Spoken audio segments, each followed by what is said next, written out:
지난 한 주간도 여러 가지 삶의 사건과 현장 속에서 수고 많으셨습니다. 오늘 예배 가운데 오신, 그리고 방송으로 또 실시간 예배 앞에 앉아 계신 여러분 한 분 한 분 위에 하나님의 위로와 은혜가 충만하게 임하시기를 기원합니다. 우리 서로 마스크는 꼈지만 주님의 사랑으로 사랑합니다, 이렇게 고백하고 축복합니다. 주님의 사랑으로 사랑합니다.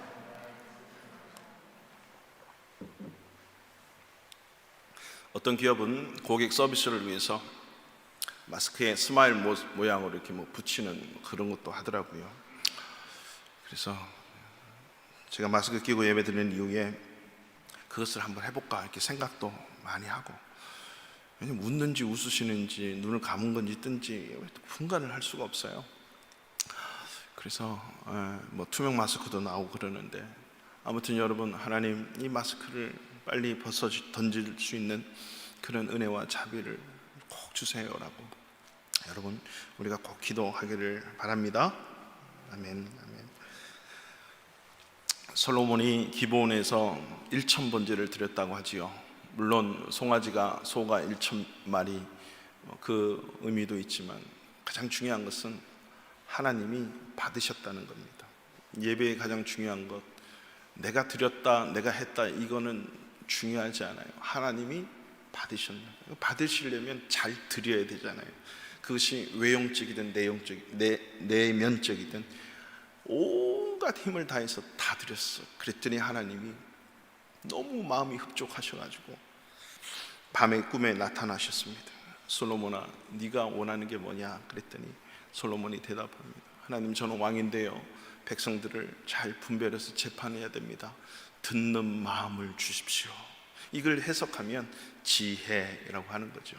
듣는 마음을 주세요. 그랬더니 하나님이 너무 마음이 드신 거예요. 이야, 네 왕인데 부귀영화도 구하지 않고 장수도 구하지 않고 능력도 구하지 않고 원수와 싸워가지고 승리하는 승승장구 그것도 구하지 않고 네가 듣는 마음 지혜를 구했구나. 다 가져라 해가지고 하나님 다 채워줘 버렸어요. 이게 예수 믿는 하나님 자녀들의 특권임을 여러분 아셔야 돼요. 그래서 하나님이 나라와 의를 구하라고 하는 주님의 말씀은 다 여기에 근거 있는 거예요. 이런 은혜가 있었으면 좋겠어요. 그래가지고 이 솔로몬이 어마어마한, 정말 하나님께서 세상에, 지금까지 세상에 어떤 부자도 산술적으로 역사적으로 계산해보면 솔로몬처럼 부귀영화 맨 끝점을 두드린 자들이 없다라고 얘기를 합니다. 그 축복을 하셔서 오늘 이후 그 본문에 보면 다윗이 그렇게 원했던 성전을 아들로서 다 받아서 7년 동안 성전을 짓고 13년 동안 왕궁을 짓고, 그런 이후에 이 성전에서 하나님 앞에 헌신하며 법궤를 옮기고 거기서 하나님 앞에 연설하고 그 백성들 앞에 연설하고 하나님 앞에 기도하면서 그 마음 가지고 백성들을 축복합니다.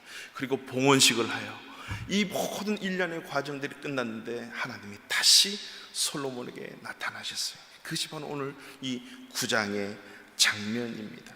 근데 그 9장에서 한 가지 우리가 놓지 말아야 될 거 보십시오. 자기가 이루기를 원하던 모든 것을 마친 때, 여러분, 자기가 원하는 것을 이 세상에서 과연 이룰 수 있는 사람이 몇 명이나 되겠습니까? 이 정도면 됐지, 이게 아니고 자기가 원하는 것을 다 이루고 마친 그때에 하나님이 나타나시는 거예요. 그 하나님이 와서 무슨 말씀을 하실까요? 이제까지 네가 원하는 것 승승장구해서 지혜, 총명, 예능, 재능, 모든 것 다 하나님이 주셔가지고 이런 왕궁, 이런 성전 다 짓고 모든 건축을 다 마친 그때에 하나님이 이제는 말이야, 네 내면의 세계가 중요해. 네 안에 있는 것들을 어떻게 채워야 되는지를 아느냐, 그것을 지금 말씀해 줄 수 있는 거예요. 세상은 항상 겉으로 판단하잖아요. 양력이 있어야 되고 경력이 있어야 되고 이력이 있어야 되고, 그 해야 뭔가, 그러니까 인간은 보이기 때문에 그게 필요해요. 내 백그라운드가 뭐가 있고 얼마나 지적인 수준이 있고 뭔가 알아야 되고 뭔가 좀 도덕적이고 윤리적인 인격적인 뭔가 있어야 되고, 이런 것으로 세상은 바라보고 또 세상은 원하지 않습니까? 하나님은 No, 그것이 아니다. 네 내면이 중요하다. 그 성전, 예루살렘 성전, 7년 동안 지은 그 예루살렘 성전은 온갖 금은 보화 귀중품으로 가득 채웠는데 그게 중요한 게 아니야 라고 하시는, 하나님의 것으로, 하나님이 원하시는 것으로 채워야 되는 거예요. 세상이 원하는 기준이 아니라 하나님이 원하는 기준으로 채워내야 된다라고 하는 거죠.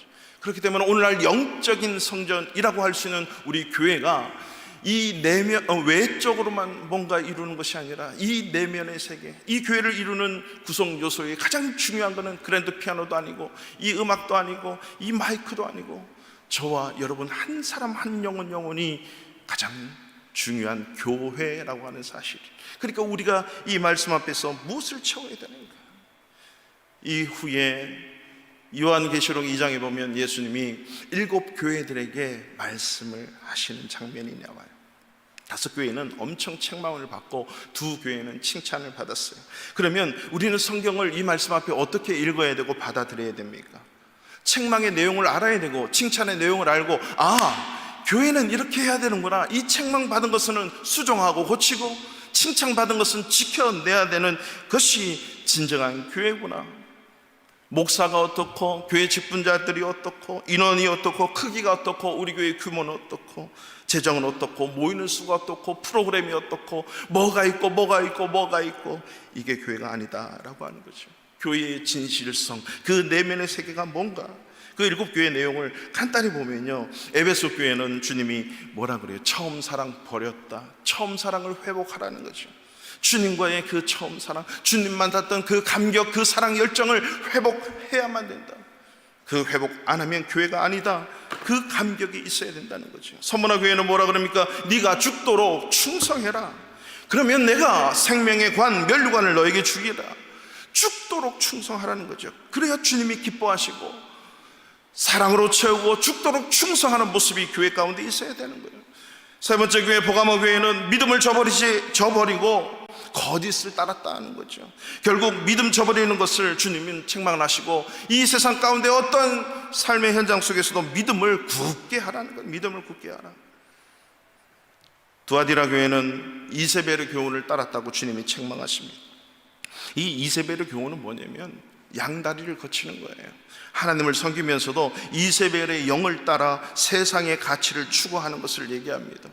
교회는 생명을 주는 것이고 교회는 살리는 것인데 오히려 공격하는 거예요. 생명 살리기 위해서 뭔가 자기 이론을 가지고 교회도 못하면서 이러면서 어떻게 쓰냐 안 되게 하는 거죠. 되게 하는 데는 가만히 있다가 뭔가 안 되게 하는데 은사를 가지고 달려드는 그런 내용들이 이 두아디라 교회에 있었다는 것입니다. 교회가 생명을 살리고 교회가 함께 평안하고 함께 힘을 뭉치는 데는 일을 안 하고 있다가 뭔가 교회가 잘못하면 책망의 영으로 달려드는 그런 모습, 이게 이세벨의 교훈, 두아디라 교회를 책망하시는. 4대 교회는 뭡니까? 살아있으나 너희는 죽은 자다라고 책망을 합니다. 무슨 의미예요? 겉으로 보기에는 별 문제가 없어요. 겉으로 볼 때는 평탄하고 웃고 있고 즐거운데 내용에 영적인 요소가 아무것도 없습니다. 나쁜 짓도 안 합니다. 인격적입니다. 그런데 영적인 신령한 충만함이 없어요. 평탄한 삶이 되고 먹고 살고 취미생활에 내가 뭘 해야 될 것인가 관심은 엄청 많은데 영적인 삶에는 별로 관심이 없는 4대 교회, 살았으나 죽은 교회다. 필라델피아 교회에서는 뭐라 그럽니까? 칭찬만 하시죠. 배반하지 않는 그 믿음, 인내의 말씀을 지키면서 예수 그리스도를 배반하지 않는 그 믿음을 칭찬하는 거예요. 어떠한 일이 있어도 주님을 배반하지 않는 믿음. 그리고 마지막 라우디아 교회를 향해서는 가짜 부자이시니, 라우디아 교회가 부자였거든요. 많이 있었는데 신앙이 미직지근해요. 그래서 내가 입에서 토해내칠 테니까 신앙이 차든지 뜨겁든지 해라. 우리 교회는 어떨까요? 주님의 한 개체로서 나라고 하는 이 교회는 어떨까요? 주님이 책망하시는 것은 바로 본질을 향해서 책망하시는 거예요. 믿음, 소망, 사랑, 진실됨, 그 중심을 보시고 주님이 칭찬도 하시고 책망도 하시는데 우리 교회가 그러면 어떻게 무엇을 추구를 해야 되는가? 그래서 계시록 2장 23절에 보면 주님이 말씀하십니다. 모든 교회는 나는 사람의 뜻과 마음을 살피는 자인 줄 알지어다. 주님은 사람의 뜻과 마음을 살펴요. 건물이 중요한 게 아니고 그 건물 안에 있는 그 저를 비롯한 우리 한 사람 한 사람의 그 마음 중심과 뜻을 살피는 분이죠. 우리 바르샤바 한인교회가 1992년 9월 20일 28년 전에 교회를 설립이 됐어요. 창립이 아니고 설립이죠. 창립은 없는 걸 만드는 건데 주님이 창립하셨고 그 위에다 하나의 또 교회를 설립하는 거죠. 의미는 똑같지만 이러나 저러나 설립. 우리 바르샤바 한인교회를 보시고 28년 된 우리 교회, 어떤 분은 1년, 2년, 저는 2년 반, 어떤 분은 20년 넘게, 10년 넘게 처음부터 과연 우리를 보시고 무엇이라고 칭찬하시고 무엇이라고 질책하시는가? 우리는 설립기념주의를 보내면서 주님의 책망이 뭐고 주님의 칭찬이 뭔지를 분별할 수 있는 눈이 있어야 돼요. 마음이 있어야 돼요. 우리 교회가 어떤 교회를 추구하고 어떤 교회가 되어야 되겠는가? 본질을 추구하고 본질을 향해 달려가는 진실됨이 있는 교회. 인도에서는요 그런 얘기가 있어요. 하나님이 인도로 인도하셔서 교회에 오게 되고 주님을 만나고 예수 믿게 됐다. 그래서 수많은 자들이 정말 인도 와서 한 번도 교회를 안 다녀봤대요. 이분들 하나님이 저 같은 자에게 위로 주시는 게 그러한 분들이에요. 그러면서 예수 믿고 신앙생활하면서 목사님 하나님이 인도로 인도하신 이유가 있네요. 그래서 어떤 분의 카톡에 하나님의 인도로 오세요. 주님 만나는 게 너무 감격스러웠어요. 바르샤바는 뭘까 생각을 해봤어요. 왜 하나님이 바르샤바로 이렇게 인도하십니까? 바로 서야 돼. 믿음을 똑바로 세우라고, 영적인 교회를 똑바로 세우라고. 올바른 믿음 위에 바로 서게 하기 위해서 저와 여러분 한 사람 한 사람을 우리 바르샤바 한인교회로 보내신 것 아닐까요? 그래서 주님이 솔로몬을 찾아오셔서 말씀하시는 3절부터 5절까지는 내가 축복을 하겠다, 축복을 약속하시고 6절부터 9절까지는 경고의 말씀을 하시는 거예요. 자기가 원하는 모든 것을 다 이루는, 그때에 주님이 축복의 말씀과 경고의 말씀을 하시죠. 그 책망의 말씀이 6절부터 시작이 되는데 6절 말씀에 보면 보실까요? 나를 따르지 아니하며 책망받은 모습이죠. 그 책망이 있으면 7절에 이렇게 말씀합니다. 내가 이스라엘을 그들에게 준 땅에서 끊어버릴 것이요 내 이름을 위하여 내가 거룩하게 구별한 이 성전이라도 내 앞에서 던져버리리니 이스라엘은 모든 민족 가운데서 속담거리와 이야기거리가 되게 할 것이다 라고 하는 거죠. 지금 땅의 축복을, 지금 너희가 받은 그 축복을 다 끊어버리고 아무리 아름다운 7년 동안에 세운 성전이라도 내가 던져버린다, 망할 수 있다. 그리고 너희들을 속담거리와 이야기거리가 되게 해서 9절 말씀에 보면 왜 그렇게 비참하게 무너지게 하는가? 여호와를 버리고 다른 신을 따라가고 하나님을 경배하지 않고 섬기지 않았다. 내가 재앙을 내리겠다.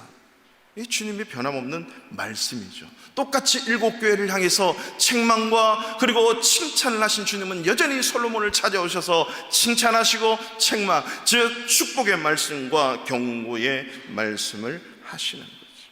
그러므로 이 땅의 모든 교회, 특별히 28주년을 맞이한 저와 여러분 우리 바르샤바 한인교회 공동체는 이 건물이 있는데 이 건물 안에 이제는 그 내면 한 사람 한 사람, 저와 여러분의 우리 성도들 어린 갓난아기부터 장년에 이르기까지 한 사람 한 사람이 채워야 할 것이 있습니다.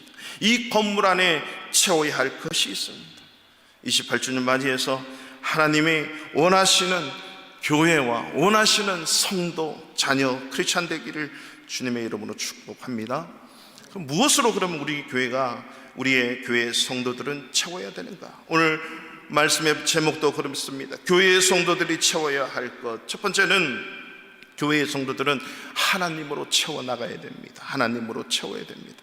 3절에 보시면 여호와께서 나타나서 말씀하십니다. 너의 기도와 네가 내 앞에서 간구한 바를 내가 들었은즉 나는 네가 건축한 이 성전을 거룩하게 구별하여 내 이름을 영원히 그곳에 두며 내 눈길과 내 마음이 항상 거기에 있겠다. 내가 항상 함께 하겠다.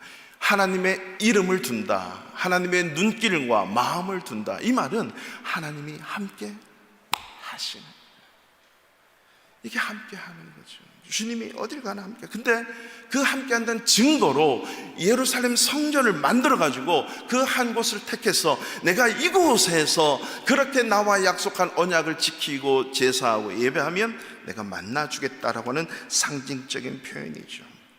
내 이름, 내 눈길, 내 마음 성전에 있다는 거죠. 이것은 다음 기회에 또 자세히 우리가 말씀을 보기로 하고요. 결국 하나님이 이곳에 함께 하겠다라고 하는 거죠. 건물이 있고 주차장이 있고 직분자들이 있고 성도들이 많이 있어도요, 하나님 떠나 있으면 교회가 아닙니다. 외형만 교회이고 십자가만 교회이지 아니라고 하는 거죠. 교회가 시간이 가면 갈수록 하나님으로 점점점 가득가득 채워질 수 있는 교회라고 하는 겁니다. 그렇다고 해서 성경 지식으로 채우는 게 아니에요. 바리새인 율법사 서기관들은 성경을 창세기 1장부터 말라기 끝장 39권을 다 외웠어요. 어디에 뭐가 있는지 지금의 이 구글에 나오는 이 성경 검색어보다 더 정확하게 다 꿰고 있는 거예요. 컴퓨터는 꿰지 못해요. 입력해야 꿰는 것을 보여주는 거지. 이 서기관들은 하나같이 다 있어요. 근데 주님이 책망하시는 게 뭐예요? 하나님이 없는 거예요. 그 마음 중심에 하나님이 없다. 여러분, 하나님의 이름이 여기에 있고 라고 하는 의미를 단순하게 받아들이십시오. 아침에 눈을 뜨면 먼저 부르는 거 여보, 이게 아니라 하나님 나를 눈뜨게 하셨군요, 감사합니다. 오늘 하루도 하나님 내 인생을 도와주세요. 이러고 한번 시작해 보세요. 지금 우리의 회사가, 직장이, 사업장이 힘듭니다. 우리의 자녀들이 두렵습니다. 하나님 도와주세요. 단 10초만이라도 하나님의 이름을 부르면서, 그럴 때 하나님의 눈길과 마음이 거기에 있다. 우리 인간 자체가 인생의 주인이 아니라 하나님이 내 인생의 주인 되는 것, 이게 하나님으로 채우는 것입니다. 교회는요, 회의를 많이 하는 곳이 아니에요. 기도부터 하는 거예요. 하나님의 주인 되신다는 걸 알고. 그래서 우리 교회 운영위원회도 기도회 안 나오고 예배 안 드리면 운영위원회 할 수가 없어요. 교회를 모르는데 어떻게 회의가 진행이 됩니까? 교회를 알고 뭐가 부족하고 뭐가 있어야 되고 기도함으로써 우리가 이게 뭐가 이해가 되는 거죠. 사람이 지적으로 접근해서 사람이 변화될 것 같지요? 그렇지 않습니다. 영혼을 살리고 세우는 교회가 되려면요, 우리 안에 한 사람 한 사람이 하나님의 생명으로 채워져야 돼요. 생명수가 차고도 넘쳐 흘러간다.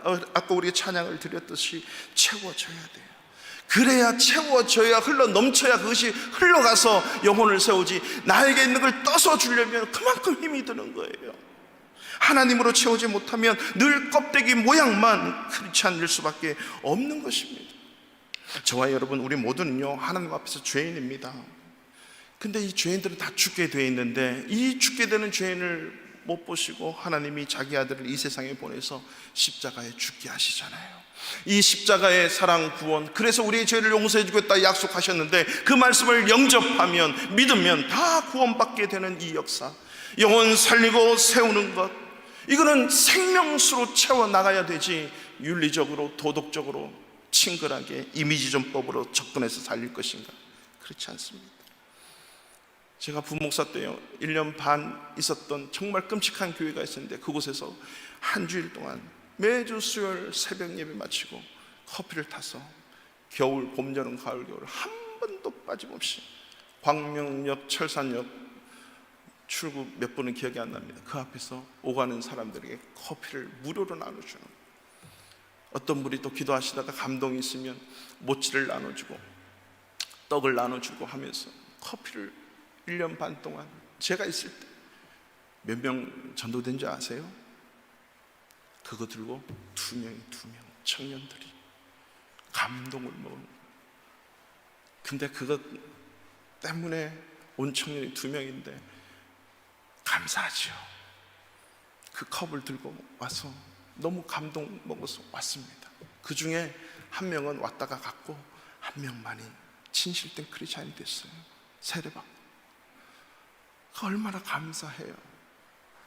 중요한 것은 그렇게 이미지로 도덕적으로 윤리적으로 해서 그 생명이 변하지 않고요, 그 생명 붙들고 생명을 얘기하고 생명을 줄 수 있을 때, 복음을 증거할 때만 그 영혼이 변화되고 하나님의 사람으로 되는 거예요.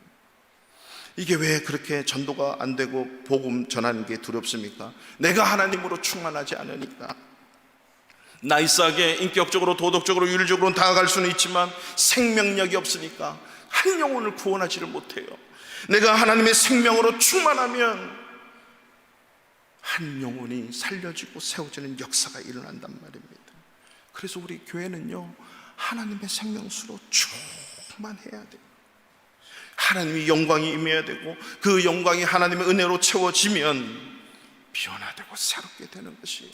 영혼을 살리고 세우는 것은 그 어떤 세상이 원하는 기준과 가치로 접근해서 살리는 게 아닙니다. 생명수로 살리는 거예요. 그 하나님의 생명수로 채워지니까 사랑과 희락과 자비와 양성과 충성과 온유와 절제와 오래 참고 양보하고 나를 구하지 않고 나의 유익을 구치 않고 남의 유익을 구하는 진정한 도덕적으로 윤리적으로 완전한 사람이 되는 거예요. 생명수로 채우지 않으니까 자기의 도덕과 자기의 윤리적으로 사람을 접근하려고 하잖아요. 생명이 살 수가 없어요. 생명력으로 채워져야 진정한 도덕적이고 윤리적인 사람이 되는 것입니다. 왜 크리스찬들이 도덕적이고 윤리적이 못하다는 말을 듣습니까? 진정한 생명수로 체험받지 않고 나에게 있는 것을 떠다주려고 하니까 진정한 도덕적 윤리적인 이 가치가 생성되지 않는 것입니다. 예수님은 그 어떤 누구보다도 이 세상의 도덕과 윤리의 가치를 가장 소중히 여기신 분이에요. 형제를 위해서 생명까지 주시는 분이 뭘 못하겠습니까? 형제를 위해서 생명을 줘서 살리는 분이 그 사람 상대방을 위해서 뭘 못하겠냐고요. 다 할 수 있잖아요. 그 영혼 살리려고 내 목숨 던지는데 도덕과 윤리를 잣대로 교회를 보지 마십시오. 생명수, 하나님의 생명수가 이르면 변화되고 새롭게 되고 영혼이 살려지는 거죠. 다윗이 언약궤를 옮기는 과정 중에서 우리가 잘 알고 있듯이 우사가 죽습니다. 그래서 그 복궤를 스톱하고 그 바로 앞에 있는 오벳 에돔 집에 석 달을 머무는데 하나님의 복궤가 임하기만 임해도 엄청난 큰 축복을 이 오벳 에돔이 자자손손 받게 됩니다. 이게 사무엘하 6장 말씀인데, 근데 이 말씀을 가만히 보면요, 저는 놀랐어요. 물론 그냥 읽고 넘어갔는데 이번에 가만히 보다가 이때 이 법궤 하나 움직이려고 군사를 3만 명을 동원해요. 몇만 명? 3만 명. 이 법궤 크기가 얼마 안 됩니다. 이 피아노보다 훨씬 작습니다. 이 강대상을 이렇게 해서 육면체로 만들어 놓은 건데 그거 하나 옮기는데 군사를 3만 명이에요. 제가 어릴 때 자란 동네가 2만 명이었어요. 모든 주민이 2만 명이 조금 안 됐어요. 근데 그보다 그 1.5배가 많은 3만 명이, 군사로만 3만 명이 동원이 됐어요. 왜 이 군사를 3만 명이 동원했을까? 왜 그랬을까요? 다윗은 하나님을 모시는 그 일에 있어서 올인하는 거예요. 하나님께 올인하는 인생을 살았다는 거예요. 여러분, 하나님으로 채운다는 것은 하나님께 올인하는 뭔가가 있어야 돼요. 여러분, 하나님께 올인하는 게 뭐가 있어요?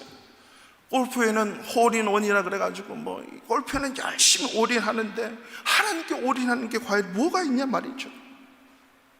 그러니까 우리 크리스찬들이 힘이 없는 거예요.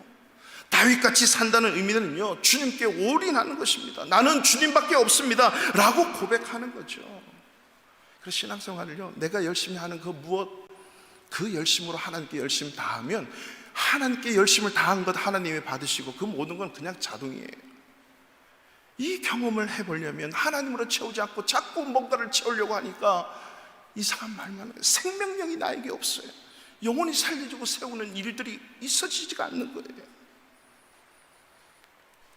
우리 하나님도 섬기고 딴 것도 섬기려고 하니까 힘이 없는 거죠. 우리 크리스찬들이. 하나님으로 가득 찬 성도가 부유한 성도고 하나님으로 가득 찬 교회가 부유한 교회예요. 라우디아 교회처럼 돈은 많은데 미지근한 그런 신앙을 주님이 싫어하는, 하나님의 임재가 있고 하나님의 이름으로 하나님의 마음으로 가득 찰 수 있는 저와 여러분의 우리 교회가 되기를 축원합니다. 둘째로, 우리 교회 성도님들 한 사람 한 사람이 채워야 할 것은 정직으로 채워야 됩니다. 4절 말씀 우리 다 같이 한번 볼까요? 4절 보십시다. 네가 만일 내 아버지 다윗의 행함같이, 다 같이요, 마음을 온전히 하고 바르게 하여 내 앞에서 행하며,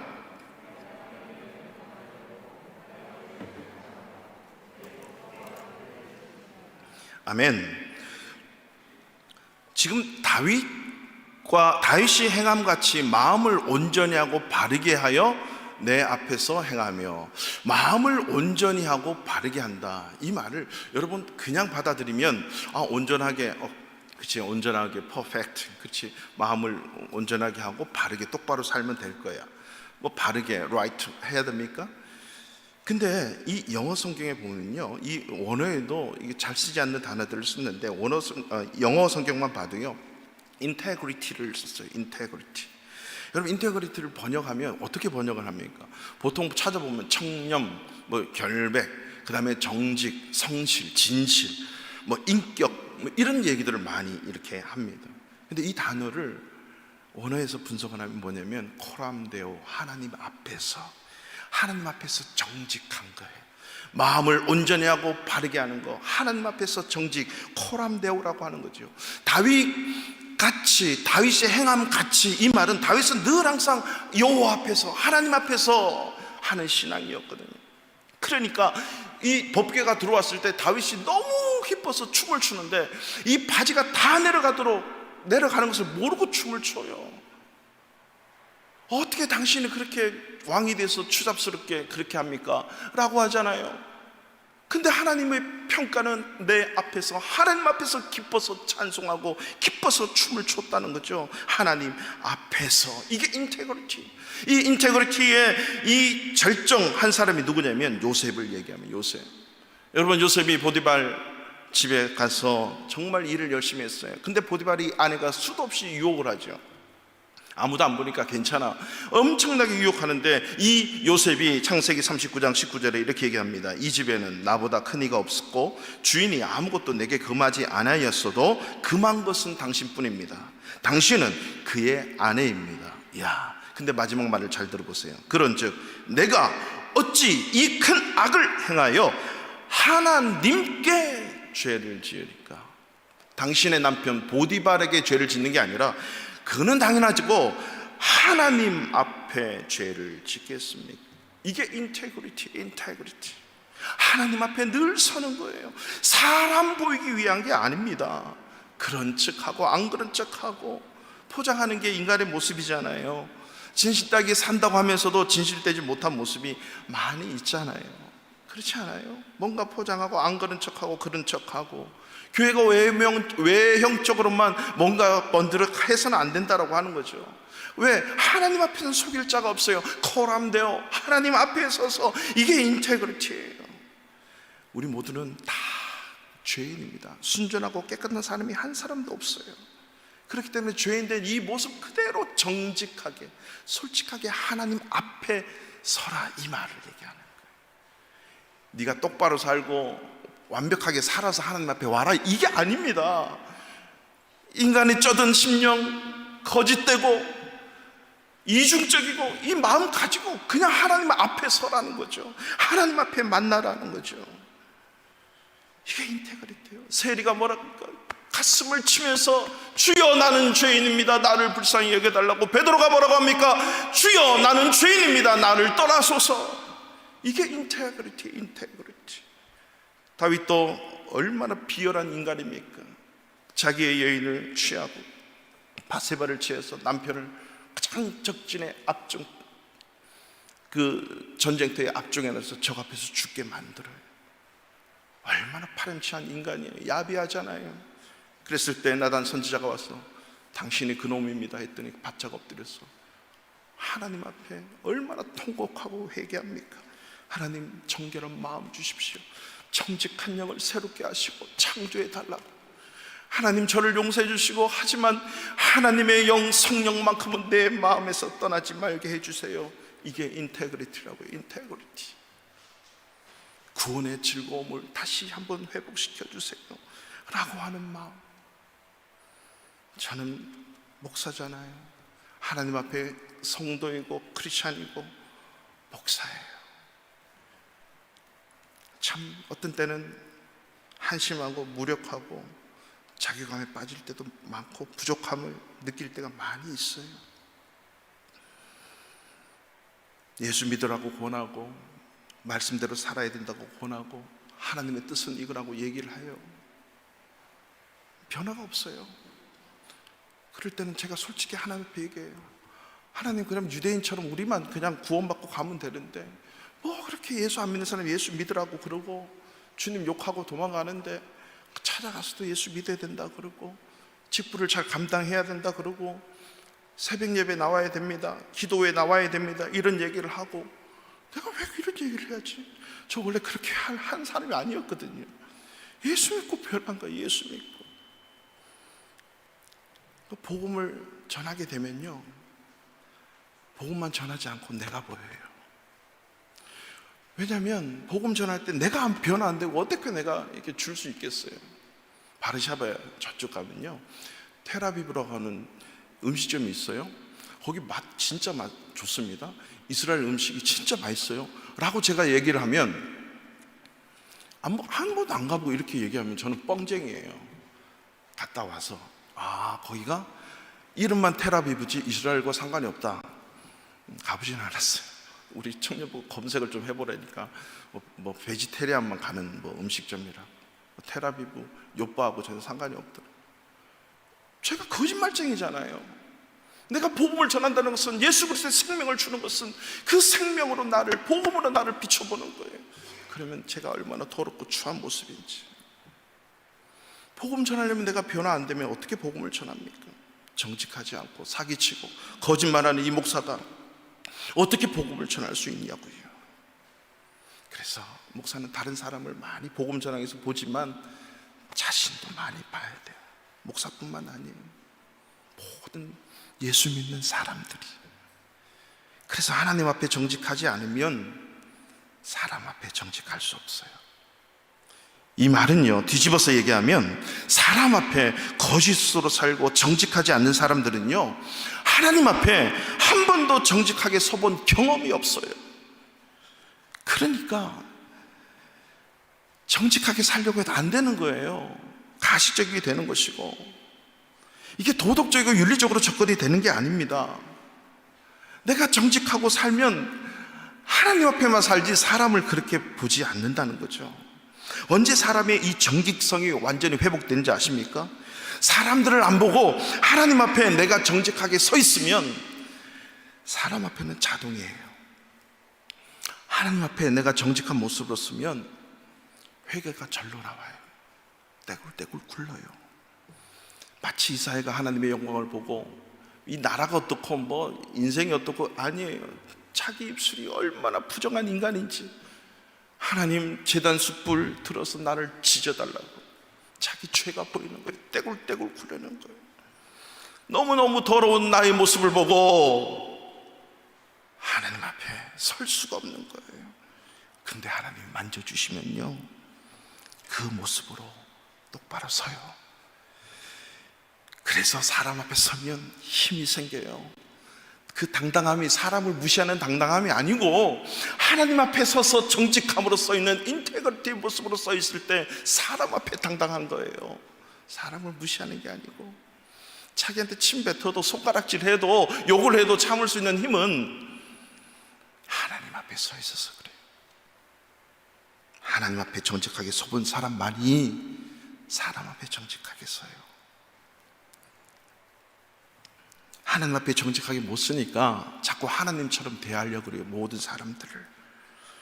사람들과의 관계 속에서 맨날 하나님처럼 대하거든요. 왜? 하나님 안 보이니까. 속이고 대충 넘어가고 덮어두고, 그래서 무너지는 겁니다.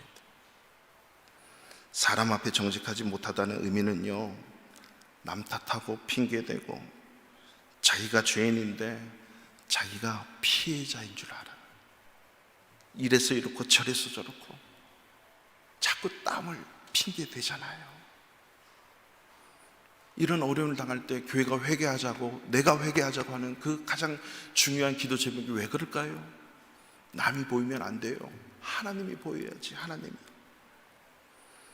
일본의 식민지 사관들이 그런 거 아닙니까? 일본의 역사를 말할 수는 없지만, 근데 언제부턴가 우리 대한민국 젊은이들이 우리 대한민국을 헬조선이라고, 그렇게 말하면 소망 없어요. 희망 없어요. 왜 우리 대한민국이 헬조선입니까? 1919년 김인현 3월 1일 그 젊은이들이 나라를 한번 살려보겠다고 우리 대한민국 만세라고 부르면서 했던 그들이 정부를 욕하고 선조들 욕을 해서 그랬습니까? 아니잖아요. 우리 대한민국, 내가 지켜야 되고 우리가 지켜야 된다고 생명 다해놓고 대항했던 것 아닙니까? 문제는 내 탓이죠. 헬조선이, 정부가, 국가가 그게 아니라고 하는 거예요. 너 때문에 그렇다, 너를 만나서 그렇다. 아닙니다. 나 때문에, 교회 때문에 그렇다. 사람이 문제예요. 사람이. 왜 교회가 문제예요? 목사라고 하는 사람이 문제고 성도라고 하는 사람이 문제예요. 하나님 앞에 정직하지 않으면 실제로 우리의 삶에 정직할 수 없는 가짜 인생을 사는 겁니다.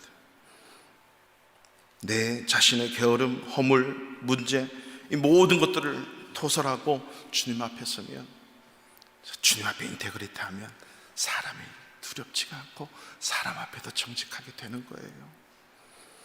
옛날 어느 수도원에 훌륭한 대신부님이 계셨어요. 원장, 수도원 원장이. 근데 많은 제자들 중에, 수도원 많잖아요, 중세 수도원, 한 제자, 그 제일 어린 제자를 이 수도원 원장이 너무 지극히 사랑했어요. 못생겼어요, 좀 어리석어요, 분위기 없이 막 말을 하고 무엇을 가르쳐도 쉽게 잊어버리고 똑똑하지 못하고. 근데 원장은 특별한 사랑을 그에게 계속 했다는 거죠. 그래서 많은 여러 제자들이 왜 그렇습니까? 그러면서 이렇게 탄원도 하고, 그리고 막 이렇게 불만도 토로하고 했고 폭발 지경에 이르렀어요. 그랬더니 다 제자들을 모아놓고 원장이 얘기합니다. 내가 문제 하나를 낼게. 그것을 풀어가지고 오면 내가 왜 이 아이를 특별히 사랑하는지를 너희들이 알게 될 거야. 그러면서 다 모아놓고 작은 살아있는 새 한 마리씩 다 줬어요. 그리고 얘기합니다. 너희들 말이야, 이 새를 가지고 아무도 안 보는 곳에 가서 새를 죽이고 해질 때까지 그 완수한 사람은 가지고 오라고 얘기했어요. 절대로 아무도 안 보이는 곳에 죽여야 돼 라고 강조하면서 보냈어요. 해질녘이 됐어요. 제자들이 다 모였어요. 그리고 수도원 마당에 자기가 새를 죽여서 갖고 온 것으로 수북이 쌓여요. 근데 원장이 특별히 사랑하는 이 한 제자, 어린 제자가 돌아오지 않아요. 왜 그럴까 했더니 막 뛰어와요. 그 손에 보니까 손에 있는 그 새가 아직도 살아있어요. 막 움직이고. 그래서 이 나머지 제자들이 얘기하는 거예요. 아유, 저 바보 막 욕을 하면서, 원장님이 뭘 얘기하는지도 모르는 저 바보, 그러니까 저렇지, 저런 애를 왜 원장님이 사랑할까 하라고 비웃었대요. 그랬더니 원장이 그 아이에게 묻습니다. 얘야, 너는 왜 그 새를 죽이지 못했느냐라고 얘기했더니 이 아이가 이렇게 대답했습니다. 원장님께서 아무도 안 보는 곳에서 새를 죽이라고 했잖아요. 그렇지. 그런데 아무리 조용하고 으슥한 곳을 찾아봐도 하나님은 그곳에 계셨어요. 그래서 새를 죽일 수 없었어요. 여러분, 이게 인테그리티입니다. 인테그리티. 하나님 앞에서. 이것이 진짜 믿음이에요. 우리는 정직하게 살아야, 하나님 앞에 정직해야 사람 앞에 정직해요. 지금 솔로몬에게 하나님께서 요구하시는 게 뭐예요? 인테그리티. 정직하게. 이걸 지금 요구하시는 거예요. 오늘날 저와 여러분, 우리 바르샤 반교회 성도들에게 원하는 게 뭡니까? 인테그리티. 이 목사부터 우리 모든 성도는 한 분 한 분, 20년이 넘었던 10년이 됐던 1년이 됐던 2년이 됐던 우리 교회에 등록된 성도님들은 하나님 앞에 인테그리티. 근데 놀라운 사실은 솔로몬이 이렇게 살지 않아요. 기도가 없어져요. 1000번째 드렸던 제사가 없어져요. 하나님 앞에 서는 것이 두려워요. 그래서 마병을 키우고 아내를 100명씩이나 얻고 300명, 700명 얻고 온갖 것으로 자기를 포장하기 시작하는 거예요. 그리고 단 한마디 성경은 기록해요. 갈대로 갔다고. 더 이상 솔로몬에서 침묵합니다. 성경은 가짜 인생을 살다가 그렇게 죽어버린 거예요. 우리 교회를 이루는 성도 한 사람 한 사람 하나님 앞에 인테그리티, 정직하게 설 때 우리 교회가 저와 여러분의 인생이 회복되고 되살아날 줄로 믿습니다. 마지막 세 번째, 우리 교회의 성도들이 채워야 할 것은 순종의 열매, 행함의 열매예요. 4절 말씀 다시 볼까요? 4절 다시 한번 다 같이 읽습니다. 네가 만일 내 아버지 다윗이 행함같이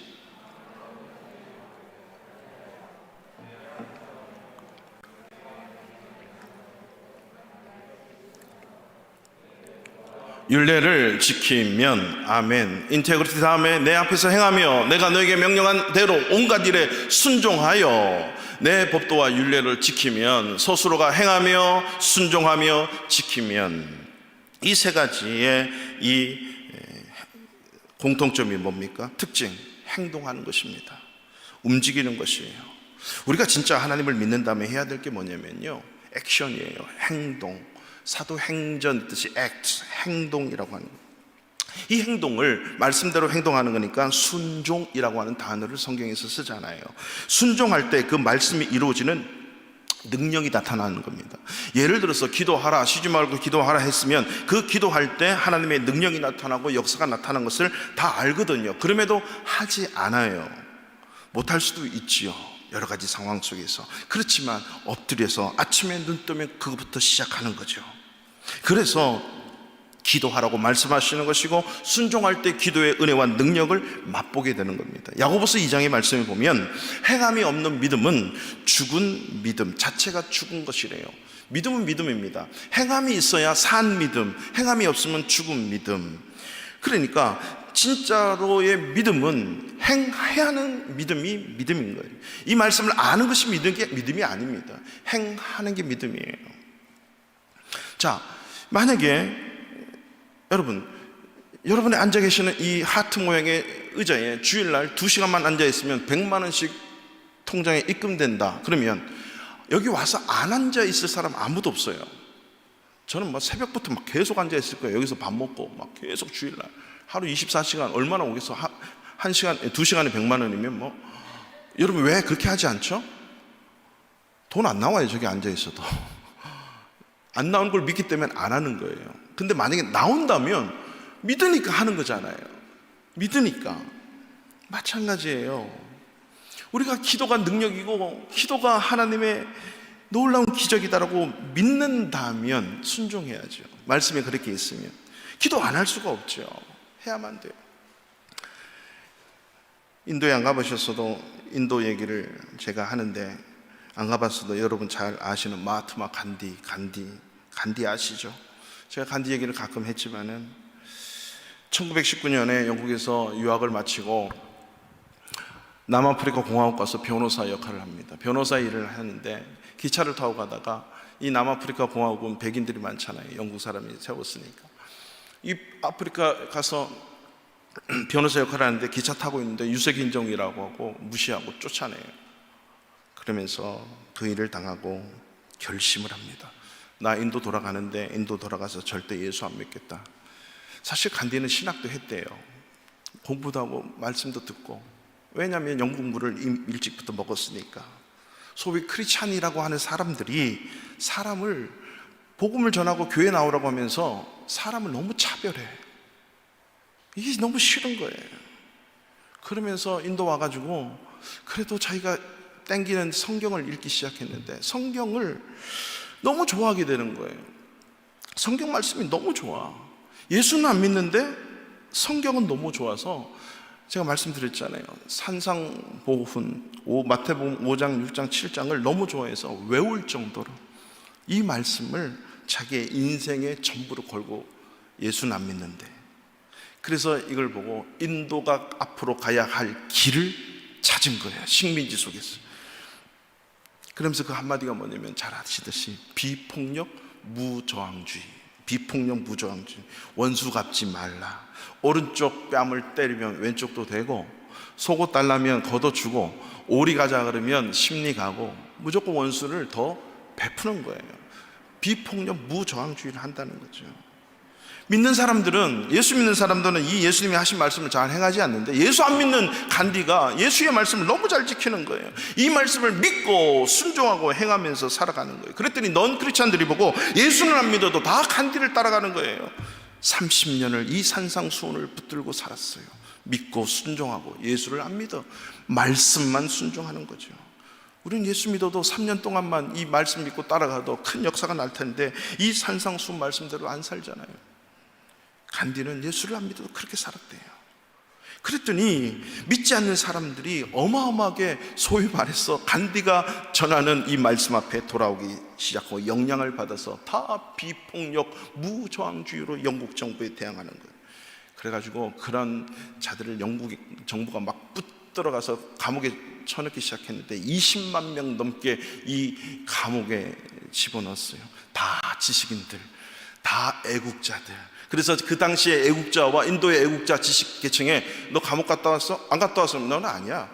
감옥 한 번씩 갔다 와야 명예가 사는 거예요. 자기 집안에. 간디와 감옥 수용소가 없는 거예요. 그냥 너는 감옥 갔어. 더 이상 감옥 지을 데도 없고, 또 거기에 돈을 투자할 데도 없고. 결국 영국이 그대로 도망쳤어요.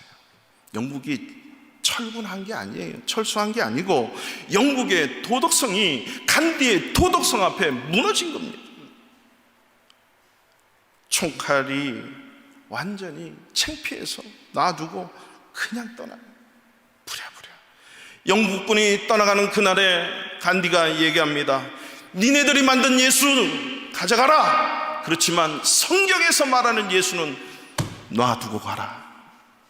이게 무슨 말이에요? 창피한 거 아니에요?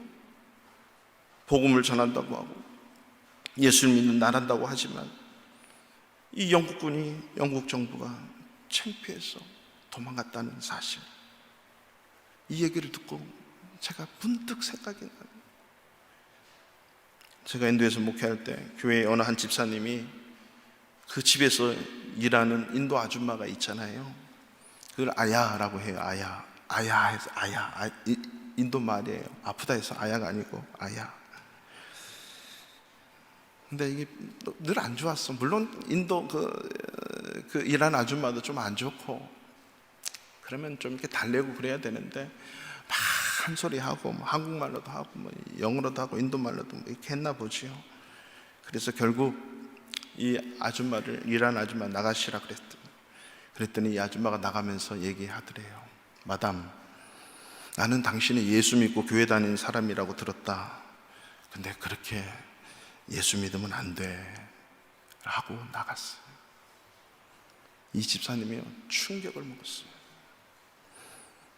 신앙생활, 교회 생활을 확실히 변한, 일주일 동안 들어누웠어요. 내가 교회 집사인데, 집사가 이렇게 살아도 돼? 내가 신앙생활 똑바른 거. 일주일을 들어놓고요, 그때부터 교회에 얼마나 충성하는지, 그 사건이 있는 줄 몰랐지요. 나중에 알았어요. 하나님 앞에서 하나님으로 채우지 못하고, 인테그리티의 삶을 살지 못하고, 정직으로 서지 못하고, 기도와 순종으로 살지 못했던 그 삶, 말씀 행함의 순종이 없었던 그 집사님이 변화되기 시작합니다. 이게 말씀 앞에 순종하며 인테그리티의 삶을 살고 하나님 앞에서 사는 삶이에요. 사랑하는 성도 여러분, 우리 바르샤바 한인교회가 28주년을 맞이하면서 횟수가 중요한 게 아니잖아요. 오늘 이 순간 앞으로 어떻게, 다윗을 보세요. 자기 인생 전 재산을 들어서 솔로몬에게 물려줬고, 솔로몬은 7년 동안 14년 동안 플러스 그 모든 자기가 원하는 일 다 이루었지만 integrity, 코람대우가 없었어요. 말씀에 순종함이 없었어요. 행함이 없었어요. 중요한 것은 우리 교회가 오늘 이 순간부터, 우리 교회는 외형적으로도 교회가 있고 마당 공사도 끝나면 뭔가 갖춰질 거예요. 저와 여러분, 이제 우리 성도님 한 사람 한 사람이 채워야 할 것이 있습니다. 하나님 앞에서 하나님으로 채울 수 있기를 축원합니다. 인테그리티, 정직으로 채울 수 있기를 바라고, 말씀이라면 그 말씀대로 순종하고 움직이기는 순종으로 채우고 기도함으로 채울 수 있기를 바랍니다. 하나님의 이 놀라운 능력이 저와 여러분의 인생 가운데 나타나게 될 것입니다.